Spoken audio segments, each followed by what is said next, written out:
How's it going, everybody? In today's video, we're going to be tackling Crucible Season 12, the setup and some secret tips and tricks you can use to really push the beginning of the season, because the season starts today. The day this video is posted, Season 12 is going to be started, and we got a lot of stuff going on this week, so if you just want to copy-paste this defense, feel free. But let's go ahead and let's jump into what I want to talk about today, and that is going to be some options for you in your various rooms. First things first, let's look at the rules for stage number 1. On defense, offense, Raider and Skirmisher characters gain 200% extra damage when under 50% life. I think there's a lot of great characters that can go here. You kind of just want to stack it with characters that are beefy enough that they'll survive and be able to pop back off and really make the enemy feel that damage. I myself am going to be doing kind of a no-brainer option. That's going to be my 3 Annihilators, well, 2 Annihilators with Gladiator to activate his passive where he stops Cabal from getting those vulnerables out there. I have my very small Kahori in there. Hopefully, with luck, if I get a lucky orb pulled tomorrow, she can be 4 stars instead of 3. And my very big Super Scroll. So the reason this team is so powerful is because they do get that speed bar. They can't be stopped by Cabal. And because they get to go early with Kahori, it can really cause havoc on some of the traditional counters for this team. Now, if you only have a 3-star Kahori, it's not going to stop much. But if your opponent messes up with the push on the endgame Thanos, they could be in for a world of hurt. Because if we go and look at the endgame Thanos passive, the first time this character drops below 50% health, it's going to attack all enemies for 400% piercing damage and 30% drain. So this character does technically heal when the damage pops off, but the damage should still get the multiplier and then it heals. But there's a lot of things you need to be worried about when we're dealing with Scopely Code. Maybe this is not going to affect the passive damage from endgame Thanos, the multiplier I'm talking about. Or maybe the heal happens before. Who knows the way they code it? Because they did also screw up with Kahori's code, right? Kahori's code reads on spawn after all other spawn effects. That's not true. Kahori gets her speed bar before Iron Patriot puts his vulnerable out there. It is what it is. This is the game we play, right? So just be warned that if you do take out an Annihilator and you think now I can go in with Cabal and beat it, Kahori is still going to take turns. So be very careful with that. I got caught with my pants down on that earlier last week, and it wasn't very fun. It wasn't very fun at all when she one-shot my whole Cabal team. 2 Diamond Kahori, not 3 red stars.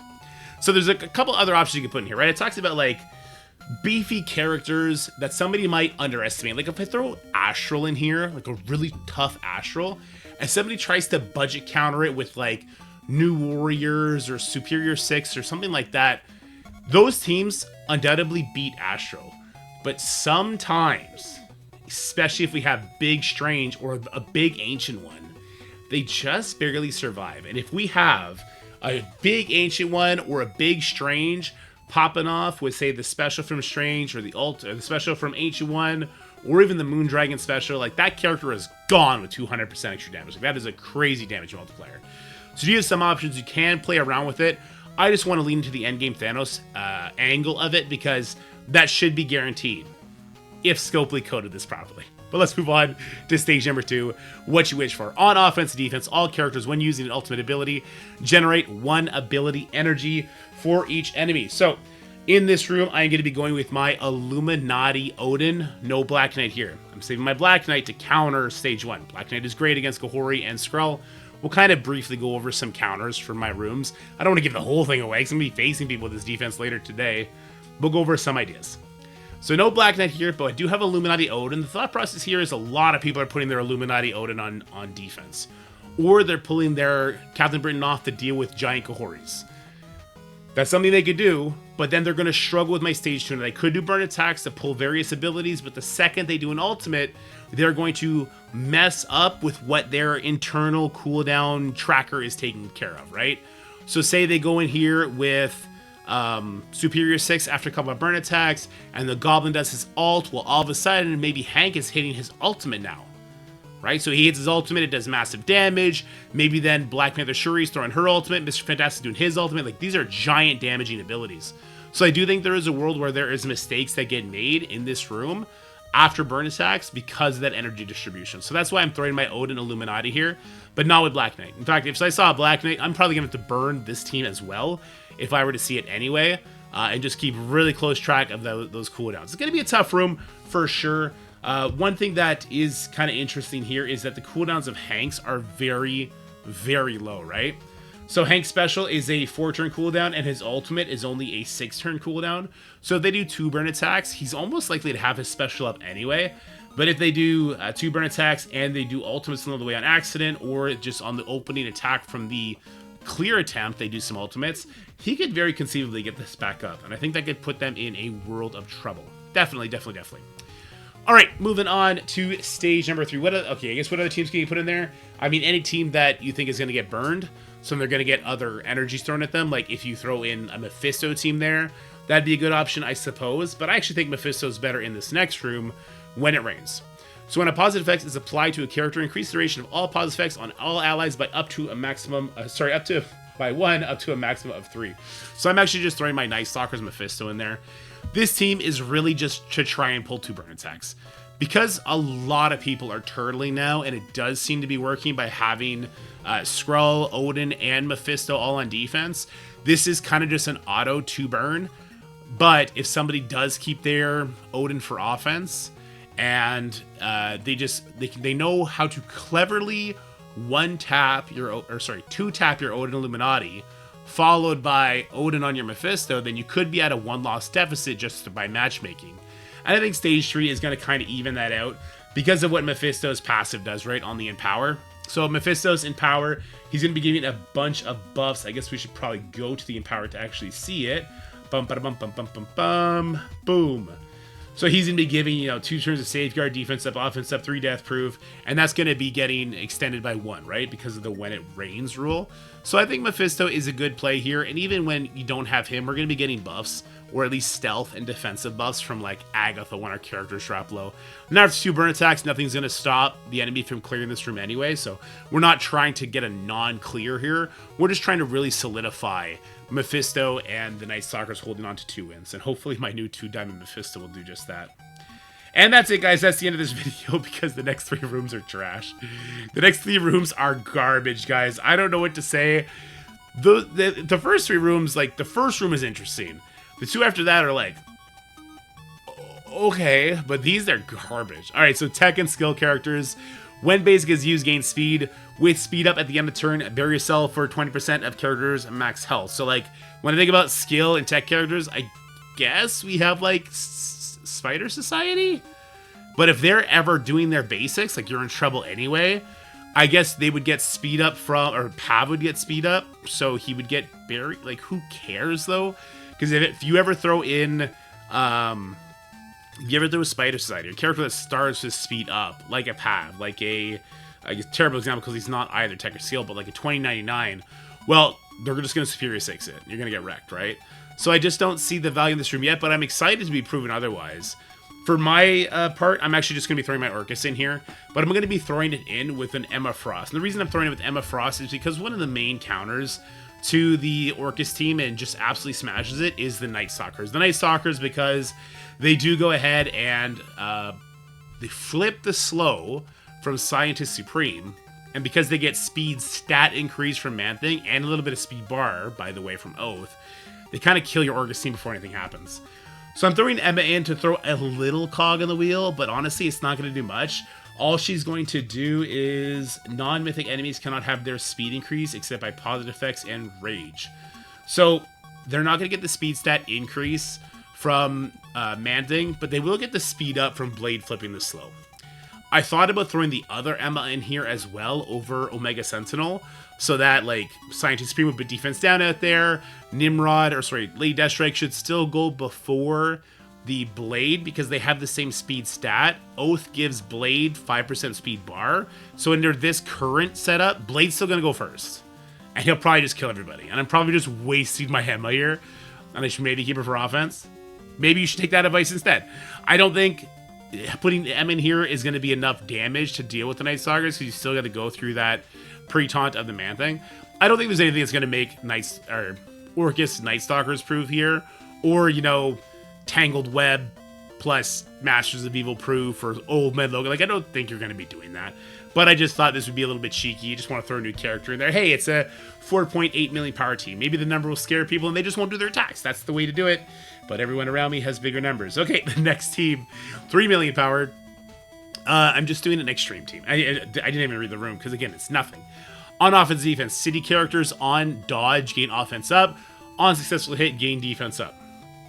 Again, I guess Spider Society. I could just throw Spider Society in here.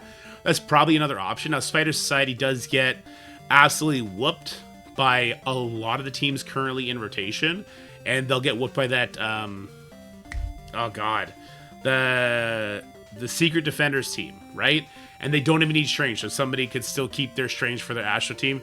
I just don't think anything's going to hold here. I might just put Spider... Yeah, you know what? I'll just put Spider Society here. I had this team because, like, all right, they're going to kill Bishop early. That's going to activate Forge to do his thing. Rose going to get a taunt, going to cover in buffs, and then it's going to take them longer to get kills. I think Spider Society would probably hang on just as long, I would assume. So, you know what? I'll make that trade. Let's make that trade on the fly, on the video. Right now, I don't think I'll have use for these characters, though I could probably get use at a Pav on defense, if I'm being honest with you. Throw him with something to get some quick hits out there, some vulnerables. Oh well, let's just do this anyway. We'll switch it up. It's a bigger number. Like I said, bigger numbers, maybe they just won't attack, right?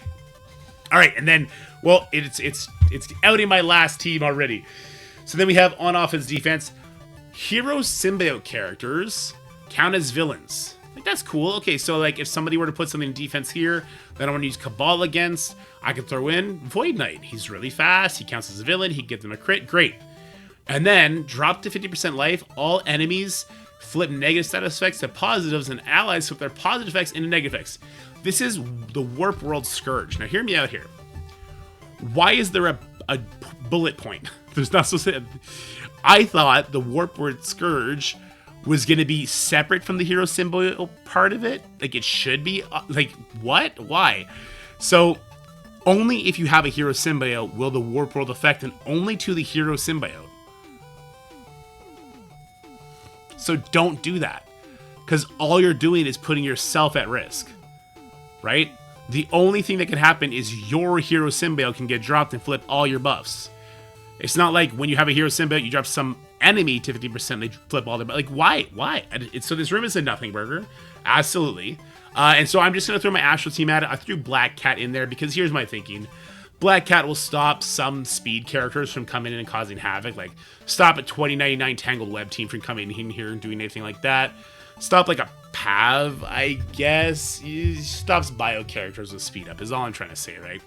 And sometimes the big Strange, if he gets his revive off, it can kind of cost a lot of efficiency. My Shadowkin's going to be getting bigger. I don't see any use for them on the offensive side, and I have seen people mess up on this. And I think my Ancient One, I've gotten so many lucky pulls from her Pity Orb, so if she can get that 7-star, I believe she's got a diamond waiting for her, so just going to be a big team at the end of the day.